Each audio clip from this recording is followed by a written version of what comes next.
कंवारी ननद। अंजलि की उम्र लगभग 30 साल हो चुकी थी। वो एक स्कूल में टीचर की जॉब करती थी। अंजलि के घर में उसकी माँ के अलावा उसका छोटा भाई और भाभी भी रहा करते थे।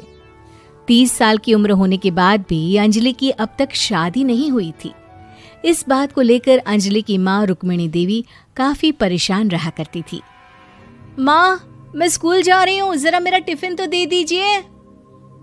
अब क्या पूरी जिंदगी मैं तुझे टिफिन बनाकर देती रहूंगी? अरे कुछ सोचा भी अपने बारे में या बस ऐसे ही? क्या माँ, सुबह सुबह फिर वही बातें लेकर बैठ गई। माँ गलत क्या कह रही है अंजलि दीदी? इतनी उम्र हो चुकी है आपकी, माँ कब तक आपकी सेवा करती रहेंगी? भाभी, मैंने माँ को कब कहा कि मेरी सेवा करो? वैसे भी अपना टिफिन मैं खुद तैयार कर लेती हूँ, बस टेबल से उठाकर देने को ही तो कहा था। वैसे अंजलि दीदी, देखा जाए तो टिफिन उठाकर देने की उम्र तो आपकी है। आपका अपना घर परिवार बच्चे होते तो ये जिम्मेदारी आज आप पूरी कर रही होती।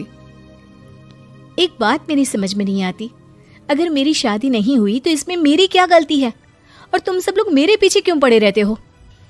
अरे कुछ कहना क्या पीछे पड़े रहना होता है?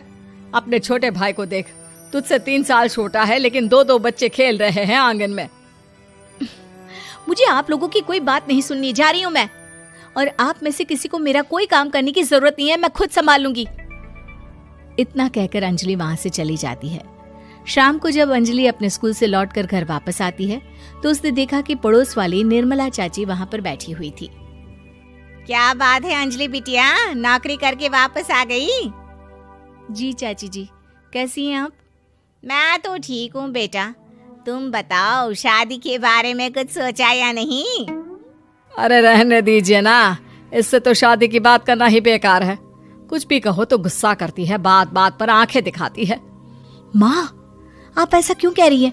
मैंने कब आप पर गुस्सा किया? अरे अंजलि बेटा, तुम्हारी माँ ठीक ही तो कहती है। 30 की होने आई हो, अब तुम्हें भी शादी वादी कर लेनी चाहिए।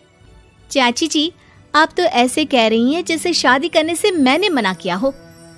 रहने दीजिए निर्मला चाची, हमारी अंजलि दीदी को अभी तक उनकी पसंद का दूल्हा नहीं मिला ना, इसीलिए वो शादी नहीं कर रही। भाभी, ऐसी कोई बात नहीं है। अरे तो फिर क्या बात है? तुम्हारी माँ ने तुम्हारे लिए इतने रिश्ते ढूंढे लेकिन तुम्हें कोई पसंद ही नहीं आता। क्या है ना चाची जी, हमारी ननद रानी नौकरी जो करती है ऐसे ही थोड़ी ना किसी को पसंद कर लेंगी। अरे भाई, नौकरी का घमंड है तो